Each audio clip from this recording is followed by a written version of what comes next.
Prowolf, you gave me some of your mead a little while back. Do you have a recipe that uses that? Oh yeah! An apple Mead-hatten with that Cyser mead. It is time to give that a try. A while back, I was at a party with Prowolf, and he makes his own mead, Purple Stag. And it's finally time to try it in a cocktail. First of all, gotta try this thing on its own and see what it tastes like.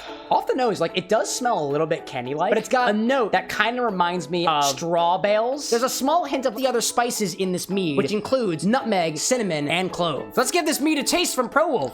All right. This is a dry mead. There's not a lot of sweetness here. I can taste most prominently nutmeg clove. Kind of Christmassy in a way. Can't wait to see how that fares in the cocktail. Let's grab a stirring apparatus for this one and start with 2 ounces of rye whiskey, 2 ounces of this mead from Prowolf, 1 dash of Angostura Bitters, and 1 dash of Angostura Bitters. Throw some ice in here and stir it around a bit.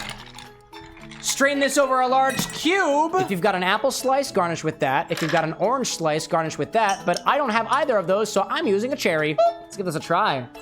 Wow, that is very rye forward. This is really similar to an old fashioned, but it just doesn't have as much sweetness to it because there wasn't a lot of sweetness from the mead to begin with. If this were a semi-sweet mead, I don't think that you would want to add any modification to this. Given this particular mead, this would benefit from a touch of syrup. Pro, what do you think? Agreed, he says. So we'll add a little bit of honey back to the solution. I'm gonna add a bar spoon of heavy honey syrup just to see. If you had an apple syrup, I feel like the apple syrup would go really, really well here.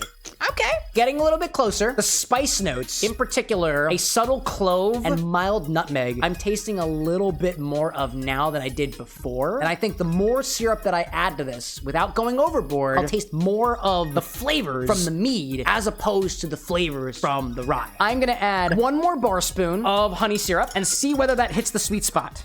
Yeah, that is even more forward on those mead flavors. Not picking up a lot on the honey notes from the mead itself, nor the apple notes, but the most prominent notes that I were getting that was shadowed by the rye was rectified by adding just a touch of syrup. I appreciate you sharing this with me. It's incredibly unique because it's uniquely yours, and for that, I am greatly appreciative. Cheers to that.